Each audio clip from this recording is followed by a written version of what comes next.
They'll sell me at dawn, but I can cook. So, clean. I'll be anything you need." Ayana's voice cracked as she pressed her face against the wooden bars of the trading post's makeshift jail cell, her dark eyes searching the face of the tall frontiersman who had just emerged from negotiations with the post's owner. Tobias Harrington stopped dead in his tracks, his weathered hand freezing on the leather pouch of gold coins at his belt. The young Comanche woman's desperate plea cut through the morning air like a knife, and something in her voice, a mixture of fierce pride and vulnerable desperation, made his chest tighten unexpectedly. "Mister, please," she continued, her knuckles white as she gripped the bars. "I know you just bought supplies for a long journey. I can make your food stretch twice as long, mend your clothes so they last through any weather, tend wounds that would kill a lesser man. I'm worth more alive than whatever price Gideon Blackthorne is asking."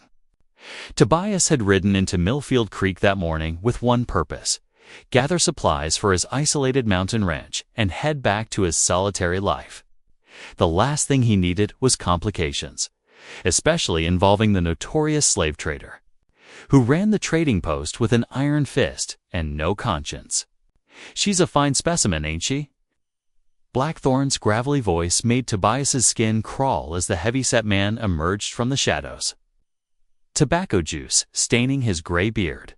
"I caught her 3 days ago when her raiding party hit the Morrison farm, lost to good men taking her alive, but she'll fetch a pretty price down in San Antonio. Got me a buyer who likes spirited." Ayana's jaw clenched at the trader's crude assessment, but she kept her eyes fixed on Tobias.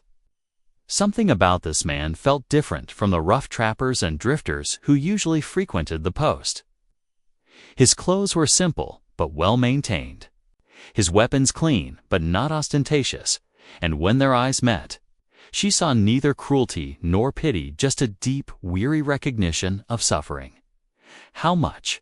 Tobias heard himself asking, though every rational part of his mind screamed that he was making a terrible mistake. Blackthorne's eyes gleamed with greed. "Well now, seeing as how you're a man of obvious refinement and means, I'd say $200. Gold." It was highway robbery, nearly half of Tobias's carefully saved funds. But when he looked back at Ayana, he saw something that reminded him painfully of his younger sister before the fever took her, that same fierce determination to survive against impossible odds. "She's not a slave," Ayana said quietly, her voice steady despite her precarious situation. "My people don't sell their own. If you buy me, you buy a debt that must be repaid with service, nothing more." Blackthorne snorted. "Pretty words don't change facts, girl. You killed my men, you pay the price." 100, Tobias countered, surprising himself with his firm tone. "And I want her things, whatever weapons or belongings you took when you captured her." The negotiation that followed was brief but intense. Blackthorne needed the money more than he cared to admit, and Tobias had the gold. Within minutes, the deal was struck, papers signed, and Ayana found herself standing in the dusty street, beside a man she had never seen before, her beaded knife sheath and medicine pouch restored to her belt. "Why?" she asked simply as they walked toward where his horse and pack mule waited. Tobias adjusted his hat, avoiding her direct gaze. "Maybe because I know what it's like to be alone in a world that doesn't much care if you live or die." The silence between them stretched for 3 hours as they rode northwest from Millfield Creek. Ayana seated behind Tobias on his sturdy bay gelding, her hands resting lightly on his waist. She had expected him to bind her wrists or hobble her somehow, but the frontiersman seemed content to trust that she wouldn't attempt escape. A trust that both puzzled and intrigued her. "There's a stream about a mile ahead," Tobias finally spoke, his voice carrying easily over the steady rhythm of hoofbeats. "Good place to water the animals and ... talk." Ayana felt the tension in his shoulders, the way he held himself rigid to avoid unnecessary contact with her. This man was running from something, she realized, just as surely as she had been running when Blackthorn's men caught her. The recognition created an unexpected kinship between them. When they reached the creek, Tobias dismounted first and offered her a hand down, a courtesy that surprised her. Most white men treated Comanche women like dangerous animals or property. To be handled roughly, his calloused palm was warm against hers, and she noticed how he immediately stepped back once she was on solid ground, maintaining respectful distance. "I need to know your intentions," she said directly, settling onto a fallen log while he tended to the animals. "Blackthorn spoke of buyers in San Antonio. Are you planning to sell me there for profit?" Tobias looked up from loosening his horses. Girth, his blue eyes meeting hers steadily. "I'm heading to my ranch in the Painted Rock country. It's isolated, hard country that breaks most men who try to tame it. I've been working it alone for 5 years, since—" He paused, pain flickering across his weathered features, "since I lost my family to cholera." The admission hung between them like a bridge neither was quite ready to cross. Ayanna studied his face, reading the grief lines around his eyes, the way his jaw tightened when he mentioned his family. This was a man who understood loss intimately. "You saved me from slavery," she said carefully. "Among my people, this creates a debt that can only be repaid through service or blood. Since I cannot offer you my blood, you are not my enemy. Offer my service." "But I am Comanche. I do not serve from weakness." A ghost of a smile touched Tobias's lips. "Wouldn't expect you to. The ranch needs work more than one man can handle alone. If you're willing to earn your keep, there's food, shelter, and safety. When you choose to leave, you'll leave freely." It was more than she had dared hope for. Freedom, even conditional freedom, was infinitely preferable to the alternatives she had faced in that jail cell. But something in his manner suggested he needed the arrangement as much as she did. "What happened to your family?" she asked softly. Tobias's hands stilled on the saddle leather. "Cholera took my wife Rebecca and our daughter Lucy 2 summers ago. Been trying to work the ranch alone since then, but it's— Hey," he shrugged helplessly. "A man can only do so much. And what of your heart?" The question slipped out before she could stop it. Born of genuine curiosity about this complex man who had rescued her without apparent ulterior motive. He looked at her then with an expression she couldn't quite read, part surprise, part pain, part something that might have been hope struggling against better judgment. "My heart's been buried in the ground for 2 years, he said quietly. "I'm not sure there's anything left worth mentioning." Ayanna felt an unexpected flutter of sympathy for this lonely frontiersman who carried his grief like stones in his pockets. Perhaps they could help each other heal she from the trauma of captivity and loss of her own family. He from the devastating solitude that was slowly eating away at his soul. The ranch emerged from the pine-covered foothills like something from a fever dream, a sturdy log cabin nestled against towering red rock formations, with a barn, smokehouse, and corral that spoke of careful planning and back-breaking labor. But even from a distance, Ayanna could see the signs of neglect that had crept in during Tobias's years of solitary grief. "It's beautiful," she said, and meant it. The isolation that might have seemed forbidding to others felt like sanctuary to her. Here, far from the judgment and violence of both white settlements and warring tribes, perhaps she could find peace. Tobias swung down from his horse, his expression unreadable as he surveyed his property with critical eyes. "Needs work. Roofs got leaks, the vegetable gardens gone to weeds, and half the fence posts need replacing before winter." As they approached the cabin, Ayanna noticed details that painted a picture of the life that had once flourished. Hair a child's swing, hanging motionless from an oak tree, flower boxes beneath the windows filled with withered stems. A woman's touch evident in the careful placement of stones that lined the pathway. Rebecca loved flowers, Tobias said quietly, following her gaze. Brought seeds all the way from Missouri when we first settled here. Said a home wasn't complete without something beautiful growing near it. The interior of the cabin revealed the extent of his isolation.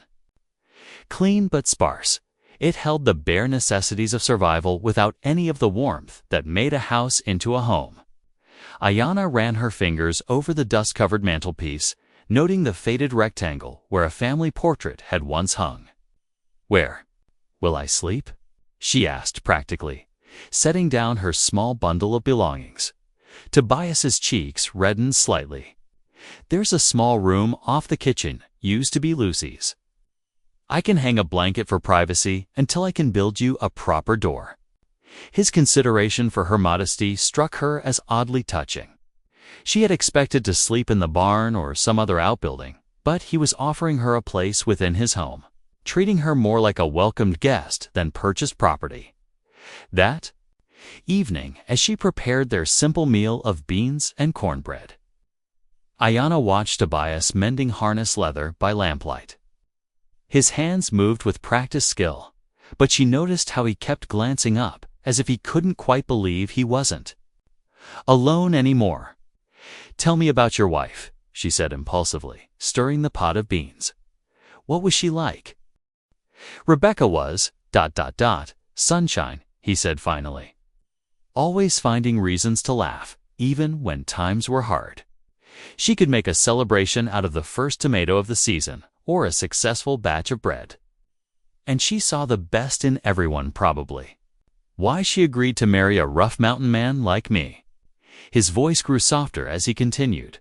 "Lucy had her mother's laugh, could charm the birds from the trees when she set her mind to it. She'd be about 7 now if—" The unfinished sentence hung heavy in the air. Ayanna set down her wooden spoon and moved to sit across from him at the small table. "Among my people, we believe the spirits of those we love remain close, especially when we speak their names with honor," she said gently. "Rebecca and Lucy, they would want you to live, not merely survive." Tobias's eyes glistened in the lamplight. "Some days, surviving is all I can manage." "Then, perhaps," Ayanna said, reaching across to touch his weathered hand briefly, "it is time to learn the difference between surviving and living again." The contact lasted only a moment before she withdrew. But something had shifted between them, a recognition that they were both wounded souls who might, just possibly, help each other heal. 3 weeks into their arrangement, Ayanna had transformed the neglected ranch into something approaching its former glory.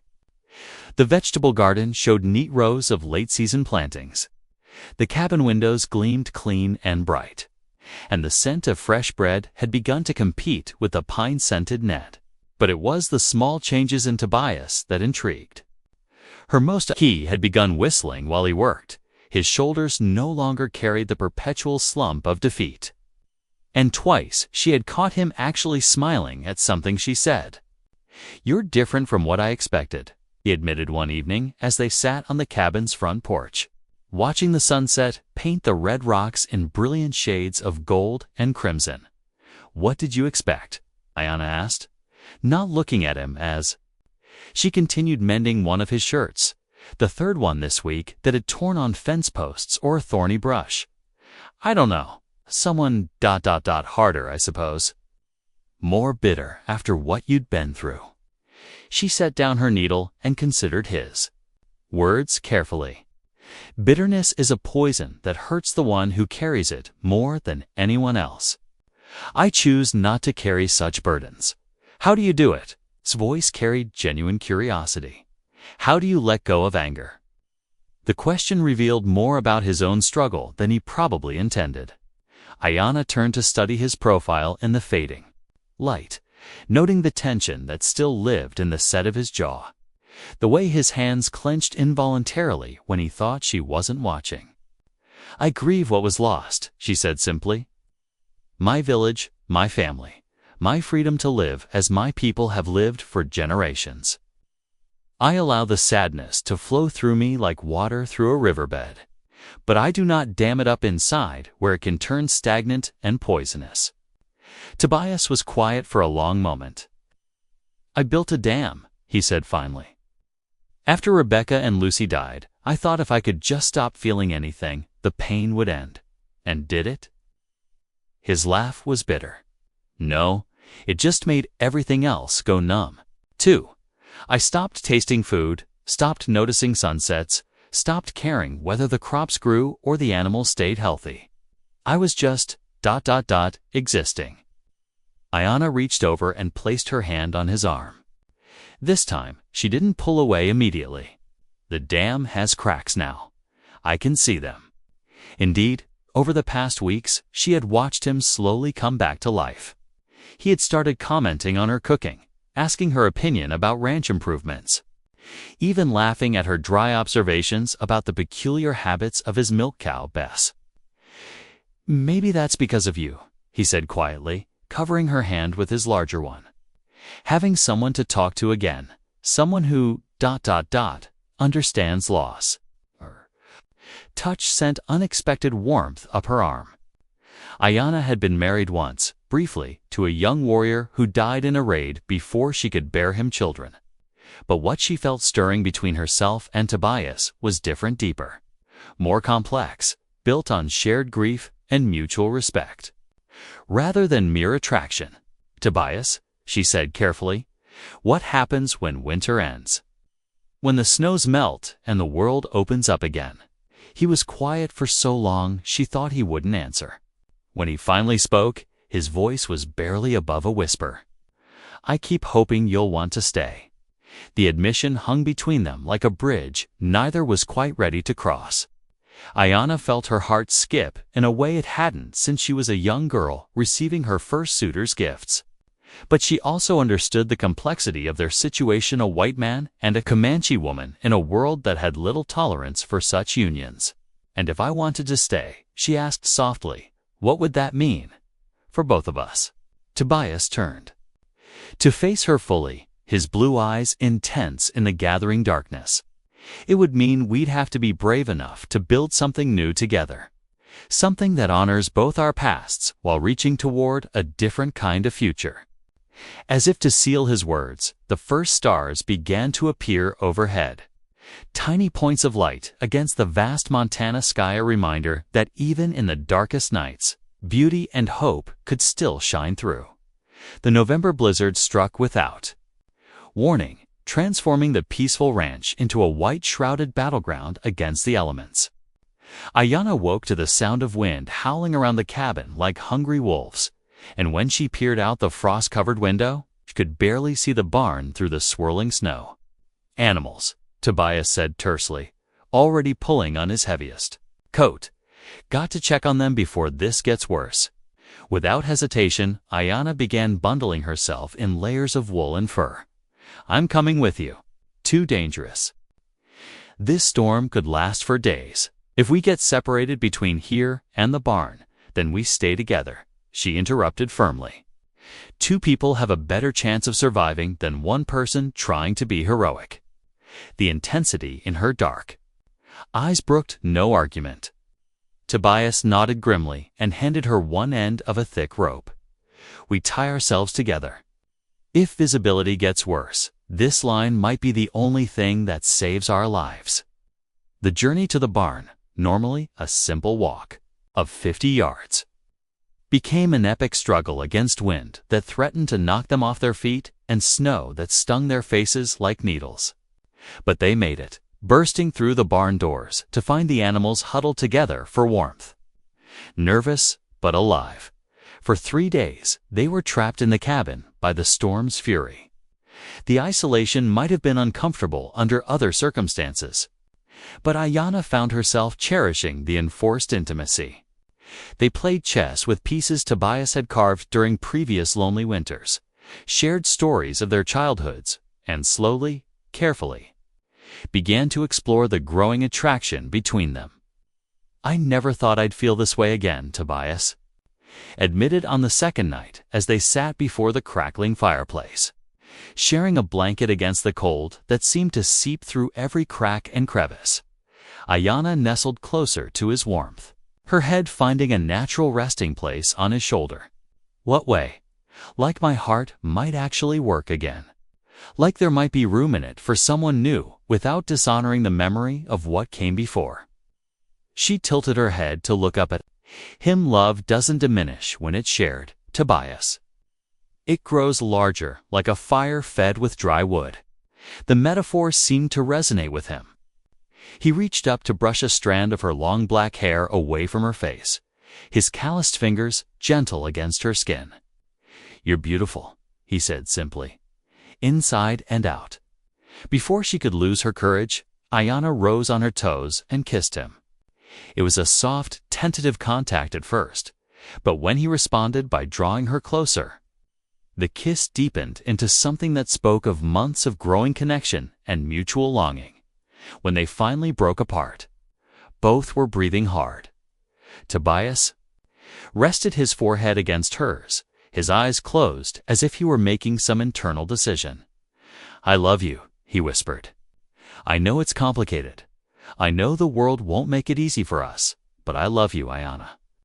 Her heart soared at the words she had been afraid to hope for. "And I love you, Tobias Harrington, more than I thought possible." They spent the third night of the storm wrapped in each other's arms, sharing warmth and whispered promises about the future they might build together. When morning came and the wind finally died to a whisper, they emerged from the cabin hand in hand, ready to face whatever challenges their unconventional love might bring. But as they stood surveying the snow-transformed landscape, Ayana spotted something that made her blood run cold: smoke rising from the valley below, and the distant sound of horses approaching through the drifts. "Company," Tobias said grimly, reaching for the rifle he always kept near the door. "Not company," Ayana corrected, her voice tight with recognition. "Trouble." The riders emerged from the snow-laden pines like dark omens against the white landscapes. Men led by Gideon Blackthorn, their faces hard with purpose and poorly concealed greed. Ayana felt Tobias tense beside her as they watched the approaching group, but she drew strength from his steady presence. "Well now, Harrington," Blackthorn called out as his horse crunched to a halt in the snow-covered yard. "Heard you've been harboring stolen property up here in your mountain hideaway?" "Nothing stolen about it," Tobias replied evenly, though his hand rested near his rifle. "I bought her fair and square, with papers to prove it." One of Blackthorn's companions, thin, weasel-faced man with cruel eyes, spat tobacco into the snow. "Papers don't mean nothing when it comes to escaped Comanche. She's got a bounty on her head from the territorial governor himself. Dollars, dead or alive." Ayana's heart sank. She had hoped her past with the warrior bands that occasionally raided white settlements had been forgotten. But apparently someone had connected her to specific attacks. The politics of survival on the frontier meant that any Comanche could be blamed for the actions of any other. "She's not going anywhere," Tobias said quietly. But there was steel in his voice that made several of the men shift uncomfortably in their saddles. Blackthorn's laugh was like gravel in a tin cup. "6 of us, 1 of you, and a squaw. Odds, mountain man." What happened next unfolded with the deadly precision of a carefully choreographed dance. Ayana had slipped away during the conversation, using skills learned in childhood to move silently through the shadows near the barn. While Blackthorn's attention focused on intimidating Tobias, she positioned herself with a clear shot at the group's leader. "Chuli," she called out, her voice carrying clearly across the yard as she stepped into view with Tobias's second rifle trained on Blackthorn's chest. "It's 6 of you, 2 of us, and we have the high ground." The bounty hunters suddenly found themselves in a crossfire, with Tobias covering them from the cabin's porch and Ayana positioned near the barn. Their horses grew skittish at the tension, snorting and stamping in the snow. "Now, here's what's going to happen," Tobias said conversationally, though his rifle never wavered. You're going to turn those horses around and ride back down the mountain. If I see any of you on my land again, we'll have a different kind of conversation. You can't protect her forever, Blackthorn snarled. Law's the law, and she's wanted for murder and theft. Whose murder? Ayanna called out. Which theft? Show me papers with my name, with witnesses who can identify me specifically, not just any Comanche woman who happens to be convenient for your bounty hunting. The silence that followed was telling. These men had no specific evidence against you. Heard they were operating on assumption and prejudice, hoping to collect easy money from a territorial government eager to appear tough on Indian raids. Besides, Tobias added with a grim smile, far as anyone needs to know, Ayanna died in that blizzard we just survived. Tragic accident. I'll be happy to swear to that in any court you choose. It was a bold lie, but a plausible one. The storm had been fierce enough to kill travelers caught in the open, and if they kept to themselves, who would contradict the story? Blackthorn's face flushed red with anger, but he was smart enough to recognize when he was outgunned and outmaneuvered. This ain't over, he growled, but he was already turning his horse. Yes, Ayanna said firmly, it is. The group rode away, with considerably less swagger than they'd arrived with, leaving deep tracks in the snow that gradually filled as fresh flakes began to fall. Tobias and Ayanna maintained their positions until the riders disappeared completely into the pine forest below. Only when they were alone again did they lower their weapons and come together. In the middle of the yard, their breath forming white clouds in the cold air. We make a good team, Tobias said, pulling her into his arms. We do indeed, she agreed, then looked up at him with eyes that held both love and determination. But that was only the beginning.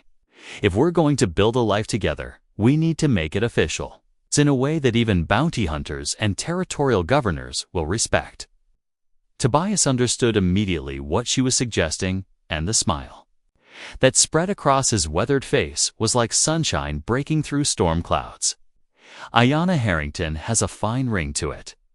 The small church in Cedar Falls was hardly more than a log building with a cross nailed above the door, but to Ayanna, it might as well have been a cathedral. She had spent weeks preparing for this moment, learning to navigate the complex social protocols of frontier society while maintaining her own dignity and cultural identity. Reverend Josiah Wheeler, a thin man with kind eyes and surprisingly progressive views for his time and place, had agreed to perform the ceremony after several long conversations with both bride and groom. He understood the challenges they would face as an interracial couple in 1873, but he also recognized the genuine love and commitment between them. Marriage is a covenant, he had told them during their final meeting, not just between two people, but between those people and their community. You'll need friends and allies to make this work. They had found those allies in unexpected places. Marcus Donnelly, the Irish blacksmith who had immigrated to escape poverty and prejudice, stood as Tobias's best man.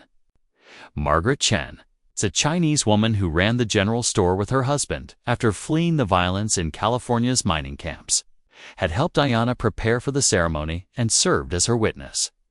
These were people who understood what it meant to be outsiders, to forge new identities in a land that didn't always welcome difference. They formed a small but fierce community of misfits and dreamers who believed in the possibility of building something better than what they'd left behind. Ayanna wore a dress of deep blue wool that Margaret had helped her sew, incorporating traditional Comanche beadwork into the design and patterns that honored her heritage while embracing her new life.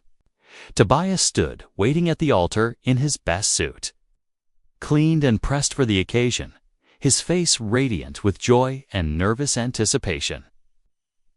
Do you, Tobias Daniel Harrington, take this woman to be your lawfully wedded wife, to have and to hold, in sickness and in health, for richer or poorer, till death do you part? I do, Tobias said firmly, his voice carrying to every corner of the small church. "And do you, Ayanna, Morning Star, take this man to be your lawfully wedded husband, to have and to hold, in sickness and in health, for richer or poorer, till death do you part." Ayanna felt tears of happiness threatening to spill over as she looked into Tobias's beloved face. "I do." The kiss they shared as husband and wife was tender, but brief. They were still in church. After Albut, it sealed a bond that had been growing between them since that desperate morning when she had begged him to save her from slavery. The reception afterward was held in the church's small social hall, with food contributed by their small circle of friends, and a few curious townspeople who had come to witness this unusual union. There was fiddle music and dancing, laughter and heartfelt toasts to the couple's future happiness. But for Ayanna, the most meaningful moment came when old Tom Bridger, the legendary mountain man, approached her with a weathered hand extended. "Ma'am," he said in his gravelly voice, "I've known your husband for 5 years, 'kay? And I ain't never seen him look as happy as he does today. You're good for each other, and anyone who says different can answer to me." It was an endorsement that carried weight in frontier society. And Ayanna felt another piece of acceptance click into place as the evening wound down and they prepared to return to their mountain ranch. Tobias pulled his new wife aside for a private moment. "Any regrets?" he asked softly, searching her eyes for any hint of doubt.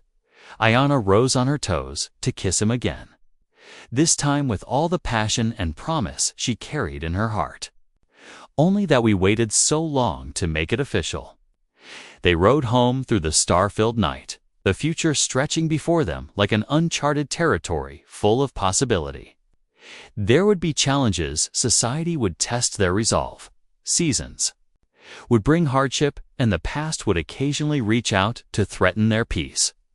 But they would face it all together, two people who had found in each other not just love, but the courage to build a new kind of life in a land that rewarded the brave and the determined as they crested the final hill before their valley. Ayanna saw their cabin waiting in the moonlight, smoke curling from the chimney in welcome. It was no longer just Tobias's ranch or her refuge, was home in every sense of the word. "Welcome home, Mrs. Harrington," Tobias said, helping her down from their horse. "Welcome home indeed, Mr. Harrington," she replied, and together they walked toward the beginning of their shared tomorrow.